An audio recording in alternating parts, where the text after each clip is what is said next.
mano de obra es lo mismo que el mercado de trabajo o el mercado laboral, pero vamos a utilizar la expresión mano de obra porque siempre nos resulta mucho más fácil poder distinguir de quién estamos hablando cuando hablamos de oferta de mano de obra y cuando hablamos de demanda de mano de obra. Lo primero, recordar que era el mercado. El mercado era el lugar físico o virtual en el que la oferta y la demanda, en este caso de mano de obra, se ponen de acuerdo en cantidad de mano de obra y en el precio de mano de obra. A partir de ya, el precio de mano de obra se va a llamar salario. ¿De acuerdo? Así que aquí, donde teníamos antes el precio, dentro del mercado, pondremos salario. Y aquí, donde teníamos las cantidades, pondremos cantidad, pero de mano de obra. Como decimos, vamos a relacionar los salarios y las cantidades a los que estamos dispuestos a trabajar, es decir, a qué salario estaremos dispuestos a trabajar tanto los que ofrecemos nuestra mano de obra como los que demandan la mano de obra. Vamos a pensar en la oferta. ¿Quién oferta su mano de obra? La mano de obra la ofertan las familias. Dentro del ciclo del flujo circular de la renta, los agentes económicos ofertan o demandan mano de obra. ¿Quiénes ofertan mano de obra? Las familias. Por tanto, estaremos diciendo que a un nivel salarial bajo, por ejemplo ese sub 1, las familias estaremos dispuestas a trabajar poco tiempo, por tanto ofertaremos poca cantidad de mano de obra. En cambio, si suben los salarios, a ese sub 2 las familias estaremos dispuestas a trabajar más tiempo, dando lugar a este punto. Con todas las posibles uniones o combinaciones de salarios y cantidades,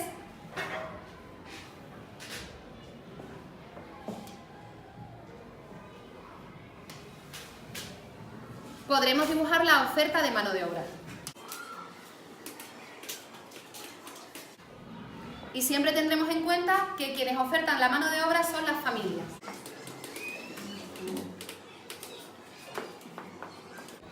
Por el contrario, si hablamos de quien demanda mano de obra, justo tendremos que pensar al revés.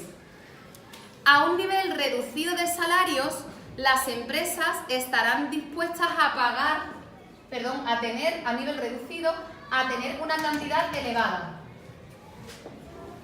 Con un salario reducido, las empresas estarán dispuestas a tener a muchas personas. En cambio, si suben los salarios, las empresas estarán dispuestas a dar poco mano de obra. Demandarán poca mano de obra, con lo cual daremos lugar a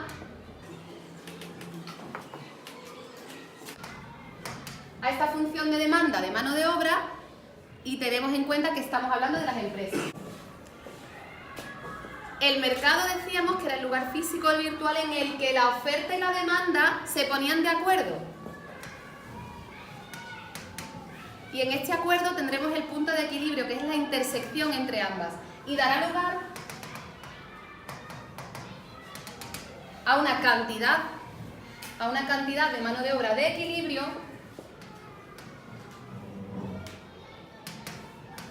y a un salario de equilibrio. Este sería el caso en el que el mercado de trabajo estuviese en equilibrio, pero la realidad es otra.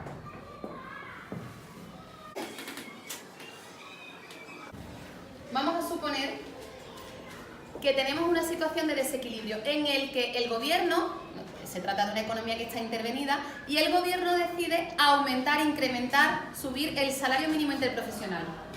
Por ejemplo, hasta aquí. A este nuevo salario mínimo interprofesional sub 1, ¿de acuerdo?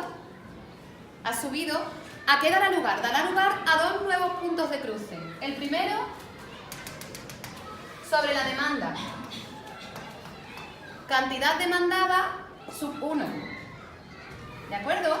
¿Qué quiere decir? Que las empresas, al haber subido los salarios, al costarle más caro tener a un trabajador, estarán dispuestos a demandar menos empleo, es decir, a crear menos puestos de trabajo. Pero por contra, a las familias, cuando se les sube el sueldo, están dispuestos a trabajar más horas. Cantidad, oferta, sub 1. ¿Qué ocurre aquí? Que se da lugar a lo que llamábamos y conocíamos como un exceso de oferta.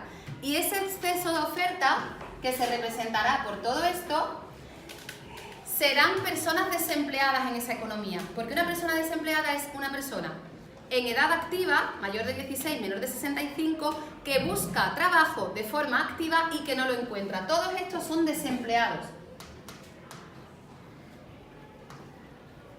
¿De acuerdo? Es desempleo. Por tanto, una subida de los sueldos puede dar lugar a esta situación.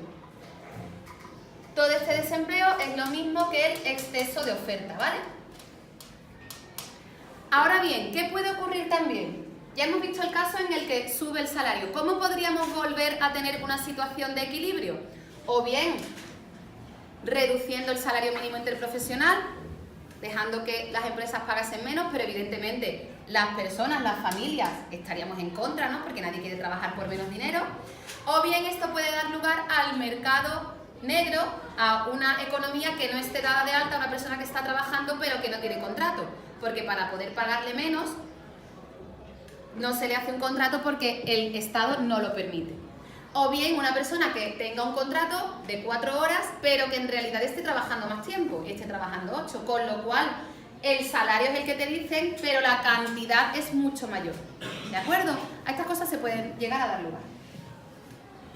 Este era para el caso de un aumento del salario mínimo y ahora vamos a ver el caso contrario. En este caso vamos a plantear justo lo contrario. En vez de este salario mínimo interprofesional de equilibrio, un salario mínimo inferior.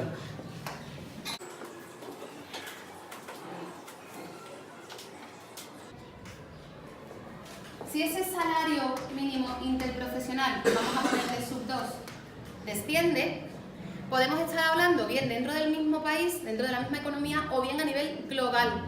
La economía en el mundo está globalizada, por tanto, ¿qué quiere decir? Que una empresa puede decidir marcharse a otro país a fabricar. Muy bien. ¿A qué dará lugar este nuevo salario mínimo?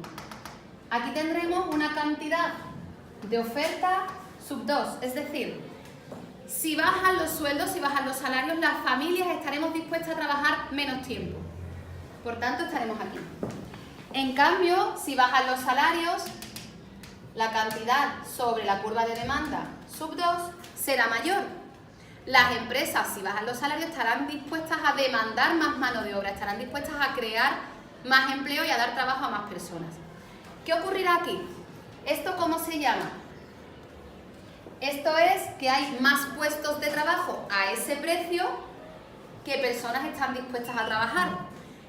¿Esto realmente ocurre en la economía? Sí, ocurre en la economía cuando las empresas del primer mundo, las empresas europeas, las empresas americanas, se marchan y se llama un fenómeno la deslocalización. Se marchan a países tercermundistas, a países en los que los salarios que tienen que pagar a las personas que trabajan son muy inferiores. Por tanto, aquí pondríamos deslocalización. ¿Cómo podría esto llegar otra vez al punto de equilibrio? Aumentando los salarios.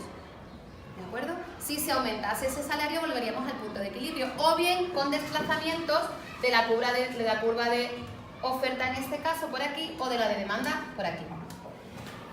La reflexión que tenemos que hacer después de esto es, esa economía que se deslocaliza, esas empresas que se van fuera de España, por ejemplo, para fabricar porque tienen acceso a unos trabajadores que son más baratos, ¿las estamos manteniendo o estamos manteniendo a las empresas que soportan estos salarios? Es decir, cuando una empresa tiene que pagarle a una persona más, nosotros estamos siendo consecuentes y estamos comprando ese producto, estamos comprando el producto que es más caro y que por tanto mantiene a los salarios elevados, o estamos comprando el producto que se fabrica fuera y por eso las empresas se han tenido que deslocalizar. Ahí lo ves. Adiós, Econolovers.